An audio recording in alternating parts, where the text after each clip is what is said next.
मित्रांनो मी माझ्या चॅनलचं नाव आहे ओम ड्रॉइंग आर्ट्स। त्याच्यामध्ये मी अशी ड्रॉइंग काढत असतो आणि त्याच्यामध्ये मी माझ्या गुरूंची पण एक ड्रॉइंग काढली असते। त्या गुरूच्या ड्रॉइंग मी आता तुम्हाला दाखवणार आहे। हे बघा मित्रांनो, हे आहे माझे पहिले गुरु, हे आहे बजरंगबली। त्यांच्यामुळेच मला ट्रॉफ्या मेडल हे सगळे भेटलेले आहे।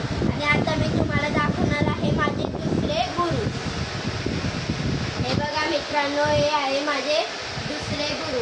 हे आहे माझे वर्गातले शिक्षक, हे मला शिकवतात, हे शिकवतात। आणि तिसरे गुरु आहे माझे वडील, माझे पप्पा माझे तिसरे गुरु आहे। आणि मित्रांनो, जर हा व्हिडिओ जर तुम्हाला आवडला असेल तर या लाईक करा, शेअर करा, सबस्क्राईब करा। भेटूया, बाय बाय।